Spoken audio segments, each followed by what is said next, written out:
Hello मेरे प्यारे बंधुओं, वेलकम आप सभी का। आज चलिए उत्तर प्रदेश में कितनी जनजातियां हैं और कौन सी जनजातियां कहाँ रहती हैं और पत्र पत्रिकाओं के बारे में जाना जाए इस वीडियो के माध्यम से। तो बिना देर करते हुए वीडियो को स्टार्ट किया जाता है, ठीक है। चलिए तो शुरू करते हैं। उत्तर प्रदेश की प्रमुख जनजातियाँ। जनजाति है राजगोंड, गोंड, धुरिया, नायक, ओझा, पठारी। तो ये जो जनजातियां हैं यानी उपजातियां या शेड्यूल ट्राइब, एक शेड्यूल कास्ट होता है, शेड्यूल ट्राइब। तो शेड्यूल ट्राइब है ये। तो ये आपका है जनपद, आपका है महाराजगंज यानी जिला महाराजगंज, सिद्धार्थनगर, बस्ती, गोरखपुर, देवरिया, मऊ, आजमगढ़, जौनपुर, बलिया, गाजीपुर, चंदौली, वाराणसी, मिर्जापुर, सोनभद्र। तो ये सब जो हैं इन सब स्थानों पर जो है ये जनजातियां रहती हैं, ठीक है। राजगोंड, गोंड, धुरिया, नायक, ओझा, पठारी यानी आपके प्रदेश में महाराजगंज, सिद्धार्थनगर, बस्ती, इन सभी जगहों पे ये निवास करते हैं, रहते हैं। यहाँ पे इनका मतलब अस्थायी निवास है। और तो वैसे पूरे प्रदेश में रहते हैं, लेकिन यहाँ पे मुख्यतः पाए जाते हैं। नेक्स्ट है आपकी जनजाति खरवार, जिसको खैरवार भी बोलते हैं ना, खरवार जनजाति को। ये है आपका, ये पाई जाती हैं देवरिया, बलिया, गाजीपुर, वाराणसी, चंदौली एवं सोनभद्र में, ठीक। कन्फर्म हो गया। एक है सहरिया। ये सहरिया जनजाति आपके ललितपुर में सिर्फ पाई जाती है, सहरिया जनजाति। नेक्स्ट जनजाति है परहरिया, ये आपके सोनभद्र जिले में पाई जाती है। नेक्स्ट जनजाति है बैगा। बैगा जनजाति सोनभद्र में मिलती है, ठीक। नेक्स्ट जनजाति है पंखा या पनिक, ये सोनभद्र और मिर्जापुर में पाई जाती हैं।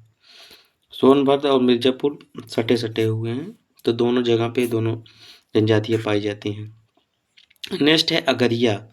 अगरिया जनजाति है सोनभद्र में। पठारी जनजाति है सोनभद्र में।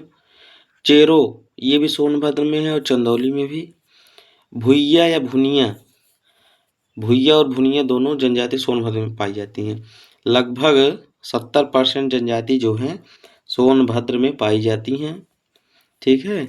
और उत्तर प्रदेश की सबसे बड़ी आबादी वाली जनजाति जो है वो है थारू। और थारू जनजाति जो है दीपावली को शोक के तौर पे मनाती है, ठीक है। जब हम लोग दीप दान करते हैं उस समय लोग शोक मनाते हैं, ठीक है। क्योंकि पिछले कई विगत वर्षों में थारू जनजाति के बारे में पूछा गया है, ठीक है। तो कमेंट करिएगा जो मेरे साथी थारू जनजाति से बिलोंग करते हो या किसी भी जनजाति से बिलोंग करते हो, जितना पढ़ाया गया है इन सभी में से, ठीक। तो नेक्स्ट पैराग्राफ है उत्तर प्रदेश में राजनीतिक एवं प्रशासनिक ढांचा। तो क्या है राजनीतिक एवं प्रशासनिक ढांचा, चलिए नजर डालते हैं। राज्यपाल की जो व्यवस्था है उत्तर प्रदेश में अनुच्छेद 153 के अनुसार है। उत्तर प्रदेश की प्रथम राज्यपाल श्रीमती सरोजनी नायडू हैं। और महिला में भी पूछे और देश भर में पूछे कि प्रथम राज्यपाल कौन थी महिला, तो श्रीमती सरोजनी नायडू का ही नाम आता है, ठीक है। उत्तर प्रदेश की प्रथम राज्यपाल तो हैं ही, तो श्रीमती, लेकिन पूरे देश भर की पहली महिला राज्यपाल जो हैं श्रीमती सरोजनी नायडू जी ही हैं उत्तर प्रदेश, ठीक। नेक्स्ट लाइन है राज्य में विधि निर्माण के लिए विधानमंडल की व्यवस्था की गई है, जिसके 3 अंग हैं, राज्यपाल, विधानसभा और विधान परिषद, ठीक है। ये 3 अंग होते हैं। जैसे देश भर में देखा जाए तो राष्ट्रपति, लोकसभा, राज्यसभा, उसी प्रकार से राज्य में जो होता है राज्यपाल, विधानसभा, विधान परिषद होता है, ठीक। नेक्स्ट है राज्य की कार्यपालिका का वास्तविक प्रधान होता है, कौन होता है, तो मुख्यमंत्री होता है। वास्तविक राज्यपाल तो सिर्फ साइन करने के लिए होता है, जिस प्रकार राष्ट्रपति होता है लगभग, लेकिन पावर तो होती ही है चाहे तो। लेकिन अधिकतर क्या होता है कि राज्यपाल और राष्ट्रपति जो चुना जाता है, जो सत्ता में जिसकी सत्ता रहती है, अधिकतर वही अपना उम्मीदवार मतलब जिता कर भेजता है, तो इसलिए उनका पक्ष ज़्यादा सुना जाता है। यही कारण है और बाकी कोई कारण नहीं। नेक्स्ट है आपका उत्तर प्रदेश के उच्च न्यायालय का मुख्य पीठ और खंडपीठ क्रमशः है। तो प्रयागराज जो है इलाहाबाद हाई कोर्ट है जिसको बोलते हैं, प्रयागराज में है, और इसका खंडपीठ जो है लखनऊ में है। ठीक, क्लियर। इलाहाबाद हाई कोर्ट के नाम से जाना जाता है, प्रयागराज स्थान का नाम है। ठीक, और लखनऊ में भी है। ठीक, खंडपीठ है वो। पंचायत चुनाव लड़ने हेतु एक व्यक्ति की आयु होनी चाहिए, तो कितनी आयु होनी चाहिए? 21 वर्ष। ठीक, क्लियर पॉइंट। तो प्रशासनिक ढांचा बहुत हल्का दिया गया है। हम आपके लिए एक विशेष जो है राज्य व्यवस्था की बुक लाए हैं, इसके बाद वही शुरू की जाएगी। तो आपको संविधान के बारे में प्रॉपर पूरा बताएंगे, इतिहास के बारे में सब चीज़ें बताया जाएगा। ठीक है, अब हम लोग देखते हैं उत्तर प्रदेश की पत्र पत्रिकाएं। तो उत्तर प्रदेश में पहली, ये देखिए, उत्तर प्रदेश में पहली हिंदी दैनिक 1845 में बनारस से निकला। उर्दू का पहला अखबार सतदल अखबार था, जो कि 1846 में आगरा से निकला, यानी वहाँ से प्रकाशित हुआ। प्रसिद्ध धार्मिक मासिक कल्याण गीता प्रेस गोरखपुर से निकलती है। तो आज भी गीता प्रेस जो है गोरखपुर से निकलती है। बहुत बड़ा ये पत्र पत्रिकाओं का ये एक वो है, ये जो है धार्मिक है, हिंदुओं के प्रति इसमें ज़्यादा व्याख्यान रहता है। गीता प्रेस से आप समझ सकते हैं, हर एक ये साप्ताहिक पत्रिकाएं होती हैं, इसमें कुछ न कुछ धार्मिक रूप से दिया रहता है। प्रथम हिंदी दैनिक का नाम बनारस अखबार और संपादक गोविंद रघुनाथ धत्ते थे। तो जो हिंदी दैनिक का अखबार जो था, इसका नाम था बनारस अखबार, और प्रकाशित हुआ था 1845 में बनारस से, और इसके संपादक जो थे गोविंद रघुनाथ धत्ते थे। ठीक, कुछ प्रमुख पत्र पत्रिकाएं हैं, तो उनके बारे में देख लिया जाए एक हल्का सा। तो दैनिक समाचार पत्र, तो इसमें पहला है स्वतंत्र भारत, जो कि लखनऊ से प्रकाशित होता है। तरुण भारत लखनऊ, वीर भारत कानपुर, विश्वमित्र कानपुर, नवोदित कानपुर, सन्मार्ग वाराणसी, प्रयाग पत्रिका प्रयागराज, नवजीवन लखनऊ। ठीक है, यहाँ तक आपकी पत्रिकाएं हो गई हैं। जनजातियों के बारे में बता के दिया गया है। आज जितनी भी पत्रिकाएं हैं सब बता दिया जाएगा आपको, कौन कौन सी पत्रिकाएं हैं एडजस्ट करने के बाद। तो चलिए देखिए, जय भारत कानपुर, दैनिक जागरण कानपुर, मेरठ, झांसी, ठीक है, आगरा, वाराणसी इत्यादि शहरों से निकाला जाता है। दैनिक अखबार गोरखपुर, गांडीव जो है ये आपका होता है वाराणसी से, बम कानपुर से, भारत प्रयागराज से, अमर उजाला आगरा, बरेली, मेरठ, मुरादाबाद और कानपुर से, आज जो है वाराणसी और कानपुर व आगरा से निकलता है। नॉर्दर्न इंडिया पत्रिका अंग्रेजी में होती है, ये प्रयागराज से संपादित होती है। स्वराज्य टाइम्स आगरा, सैनिक आगरा, अमृत भारत प्रयागराज से, यूनाइटेड भारत प्रयागराज से, टाइम्स ऑफ इंडिया लखनऊ से प्रकाशित होता है इंग्लिश संस्करण। हिंदुस्तान टाइम्स अंग्रेजी में होता है लखनऊ से। हिंदुस्तान ये भी लखनऊ से प्रकाशित होता है। इस प्रकार आप पत्रिकाएं समझ गए होंगे। नेक्स्ट है आपका साप्ताहिक पत्र। साप्ताहिक पत्र तो ये है लोकपथ। लोकपथ आपका झांसी से निकलता है, और राष्ट्रमत कानपुर से, राष्ट्रभाषा संदेश हिंदी साहित्य सम्मेलन प्रयागराज से, आर्य मित्र लखनऊ से, प्रेम प्रचारक आगरा से, प्रवाद अलीगढ़ से, कुटज बलिया से, जनयुग लखनऊ से, ठीक है। छीर नगर कानपुर से, नया संसार मुजफ्फरनगर, और आपका है नया भारत लखनऊ, और नागरिक कानपुर से।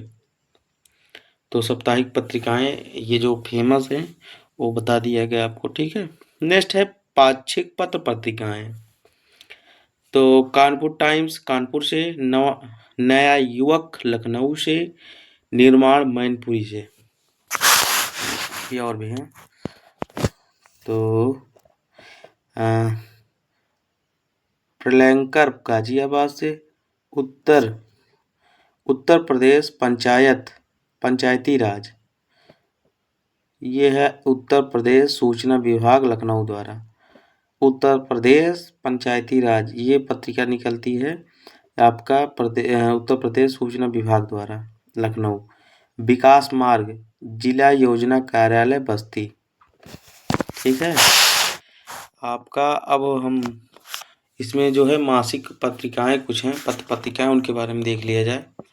तो पहली पत्रिका है उत्तर प्रदेश साहित्यिक प्रकाशन ब्यूरो, और उत्तर प्रदेश संदेश विकासपरक प्रकाशन ब्यूरो, अटल तपस्वी लखनऊ, अरुण मुरादाबाद, आयोग गोरखपुर, आपका स्वास्थ्य वाराणसी, अमिता लखनऊ, अखंड ज्योति मथुरा, अहिंसा वाणी एटा,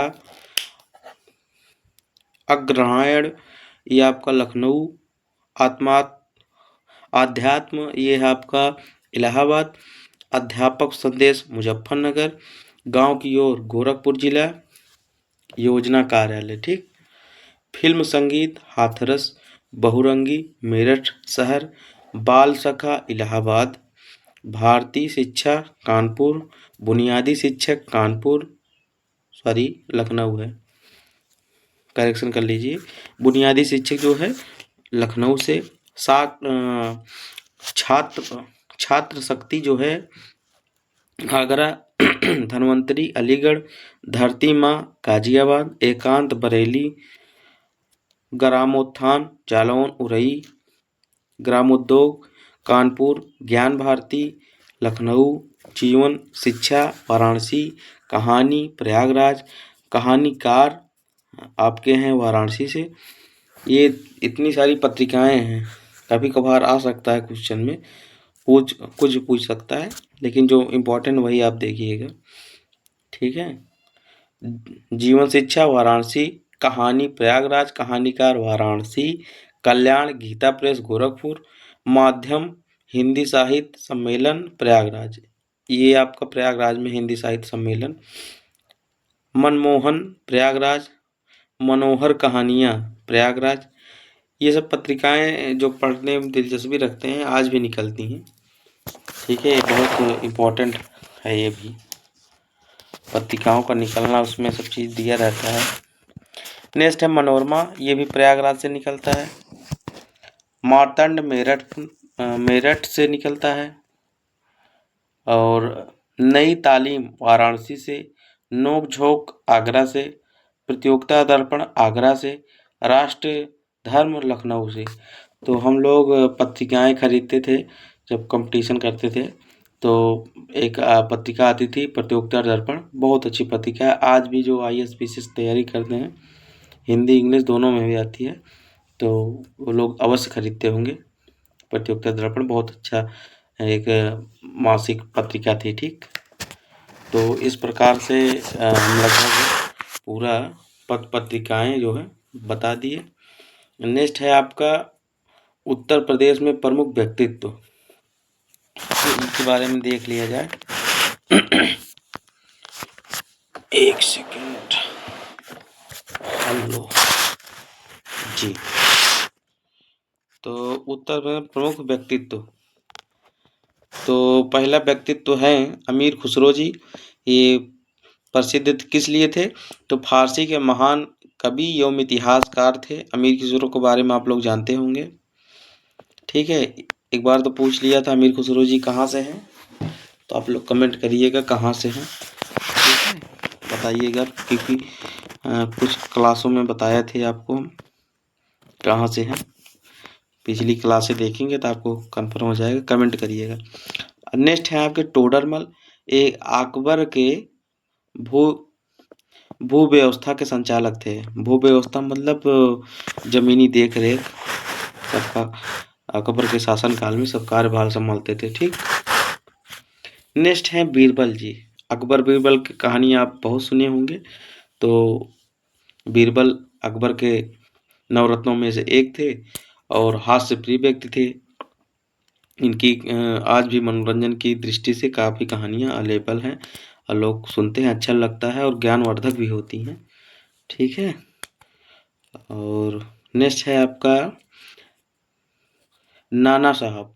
ये 1857 के विद्रोहियों का नेतृत्व कानपुर से किया था नाना साहब ने, ये इम्पोर्टेंट है। तात्या टोपे 1857 की क्रांतिकारी थे, तात्या टोपे भी जी। पंडित मदन मोहन मालवीय, ये देशभक्त थे और बनारस हिंदू विश्वविद्यालय के संस्थापक थे, ठीक। नेक्स्ट हैं राम प्रसाद बिस्मिल जी। ये भी उत्तर प्रदेश से थे और महान क्रांतिकारी चंद्रशेखर आजाद के सहयोगी थे, यानी मित्र थे, उनके सहयोगी ये थे। और काकोरी केस में गोरखपुर के जेल में फांसी हुई थी इनको। काकोरी हादसा हुआ था, जो ट्रेन लूट लिए थे लोग, तो वही इसके जुल्म में इनको फांसी दी गई थी गोरखपुर जेल में। हाँ, कमेंट करिए काकोरी केस कब किस वर्ष में हुआ था, क्योंकि प्रश्न बनते हैं, कई परीक्षाओं में पूछे जा चुके हैं। नेक्स्ट है आपका चंद्रशेखर आजाद। तो चंद्रशेखर आजाद जी बहुत चर्चित नाम है।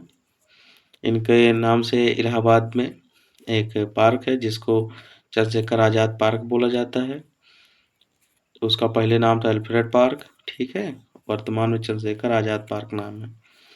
स्वतंत्रता आंदोलन के महान क्रांतिकारी इलाहाबाद के अल्फ्रेड पार्क में स्वयं को गोली मारकर शहीद हो गए। ये देखिए आपको चर्चा भी कर रहे थे। तो उसका पहले नाम था अल्फ्रेड पार्क, वर्तमान में जो है उसका नाम है चंद्रशेखर आजाद पार्क, ठीक। आजाद थे आजाद हैं आजाद रहेंगे, इनके जो हैं एक नारा था इनका, बहुत इम्पोर्टेंट है ये भी। तो नेक्स्ट हैं आपके मंगल पांडे जी, जो कि 1857 की क्रांति के प्रथम शहीद थे, यानी कि 10 मई 1857 की क्रांति में जो है 10 मई 1857 को यही विद्रोह शुरुआत किए थे मंगल पांडे जी। इन्होंने ही सर्वप्रथम जो है अंग्रेजों से मतलब उनसे लोहा लिया और आंदोलन को जन्म दिया। तो पहले शहीद भी यही हैं, ठीक। लाल बहादुर शास्त्री नेक्स्ट है। तो 1964 में भारत के प्रधानमंत्री बने। नेक्स्ट हैं जवाहरलाल नेहरू जी, जो भारत के प्रथम प्रधानमंत्री थे, ठीक है, जो कि 1964 तक प्रधानमंत्री रहे। स्वतंत्रता के बाद जब प्रधानमंत्री बने तो पंडित जवाहरलाल नेहरू जी ही बने और भारत के प्रथम प्रधानमंत्री हैं, जो कि 27 सितंबर 1964 को मरणोपरांत जो है मरण मतलब इनका देहांत हो गया। तो इसके बाद जो है लाल बहादुर शास्त्री जी 1964 में प्रधानमंत्री बने। कहने का मतलब ये है, ये जो मेन विभूतियाँ हैं उत्तर प्रदेश से ही बिलोंग करती हैं। श्री अमिताभ बच्चन जी भी हमारे प्रतापगढ़ या इलाहाबाद से सटा हुआ है बाबूगंज, वहाँ से निवास करते हैं, यहीं के मतलब जन्म यहीं हुआ था, चाहे जहाँ रहे। तो उत्तर प्रदेश में महान महान हस्तियाँ हुई, तो जो जो महान थे उनके बारे में बता दिया गया है। अब आपका है उत्तर प्रदेश प्रमुख साहित्यकार, ठीक है। तो ये आपकी क्लास नेक्स्ट वीडियो में आएगा। और इसके बाद कुछ ज़्यादा बचा नहीं है खास कुछ 150-200 प्रश्न हैं, उसको करा दिया जाएगा तो आपका ये उत्तर प्रदेश पूरा समाप्त हो जाता है। कुछ और अच्छी पत्रिकाएं मिलेंगी तो हम उसके बारे में पढ़ाएंगे आपको। नहीं तो एक लेखपाल की पत्रिका है, डेली एक एक वीडियो डाला करेंगे, एक प्रैक्टिस सेट जो फॉर्म भर दिए, प्रैक्टिस करते रहिए, उस वीडियो के माध्यम से लाभ लीजिएगा। तो जो साथी स्क्रीनशॉट लेना चाहते हैं ले सकते हैं। और इस प्रकार से वीडियो को समाप्त किया जाता है। ठीक है, अगर वीडियो अच्छा लगे तो लाइक कीजिए, कमेंट कीजिए, सब्सक्राइब कीजिए, वीडियो को शेयर कीजिए। स्वस्थ रहिए, मस्त रहिए, अपने अपने कामों में व्यस्त रहिए। तो चलिए वीडियो को यहीं समाप्त किया जाता है। जय हिंद, जय Bharat. Okay, thank you so much. ले लीजिए स्क्रीनशॉट।